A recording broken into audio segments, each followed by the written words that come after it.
Welcome back to the deep dive. Today we're taking a closer look at the A-Neuvideo ANI-28UHDDA. It's a 2x HDMI splitter. Right. And we really want to figure out what makes this specific device tick. You know, what problems does it solve for you when you're setting up, say, a complex video system? Well, the first thing to grasp is the sheer bandwidth it handles. We're talking 18 gigabits per second over HDMI. Okay, 18 GBPs. And what does that actually mean for the picture quality? It means you're getting full, uncompromised UHD 4K resolution at 60 frames per second. That's kind of the benchmark now. 4K 60. Got it. And importantly, it supports the 4.4.4 color space, which means no color compression, plus 10 and 12-bit HDR formats. And, of course, it handles the necessary copy protection, HDCP 2.2, and even the older 1.0. You mentioned HDR and HDCP, standard high-end stuff, but I saw it's also TAA compliant. Is that just for government jobs, or does it mean something for, like, regular users, too? It's definitely important for government buyers, sure. But for everyone else, TAA compliance generally signals, well, a higher standard of manufacturing and component sourcing. Think reliability, security. It suggests it's built tough for demanding situations. Okay, so build quality is implied. Let's get to the core function, though. The big headache it solves seems to be managing lots of different screens, right? Like mixing 4K and older 1080p displays. Exactly. That's probably its standout feature.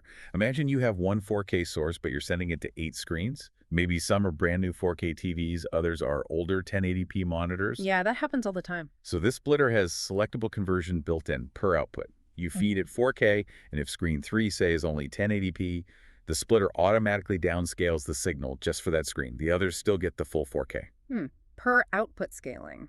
Does that add any delay, any noticeable lag when it's processing like that? It's designed to be essentially instant. And it's not just resolution scaling. It also handles color space conversion if needed. It can take that high-fidelity 4.4.4 signal, like the best quality one, and convert it down to 4.2.0 for displays that might need that compressed format to work properly, maybe older ones or ones connected over longer, tricky cable runs. It keeps everything compatible. Okay, that individual control is powerful. Then there's this group mode.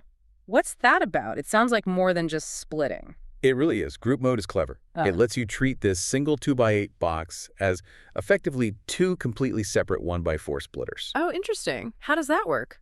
Use input 1, and it routes only to outputs 1 through 4. Then use input 2, and it goes only to outputs 5 through 8. Totally independent paths.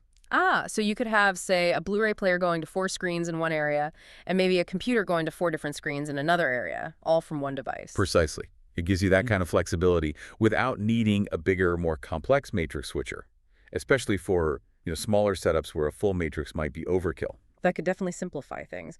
But distribution systems often struggle with stability, particularly those HDCP handshakes you mentioned earlier. One glitchy screen can sometimes take down the whole chain. And that's where another key design choice comes in. This unit has an independent HDCP management engine for each output. Independent for each one? Yes. So if you unplug output 5, or if that display has an authentication issue, outputs 1 through 4 and 6 through 8, they just keep working. No interruption. It isolates the problem. That's huge for reliability compared to cheaper splitters where everything shares one HDCP process. Okay, stability sounds robust. What about controlling it? Once it's racked up, how do you manage these settings, like the scaling or the group mode? You've got options. There are front panel buttons with an on-screen display, which is handy for quick adjustments. But for more professional integration, you also get RS-232 and USB control interfaces. RS-232 and USB standard Pro controls. Anything else on the control front? It also supports CEC, specifically the active source command. This can help periodically tell connected TVs or displays to switch back to the correct input, which can sometimes be an issue in automated systems. Right. CEC can be a bit finicky sometimes. Good, it has some support there. And practically speaking, what about support if you run into issues? And the physical unit itself? Well, it comes from HDTV Supply, and they offer a 3-year warranty plus lifetime US-based tech support over the phone. That kind of backup is pretty valuable for specialized gear. Physically, it's quite compact, metal chassis, roughly 9.4 by 4 inches, about an inch thick, weighs just over a pound. So pretty easy to integrate physically. Okay, let's wrap this up. What's the main takeaway for someone listening?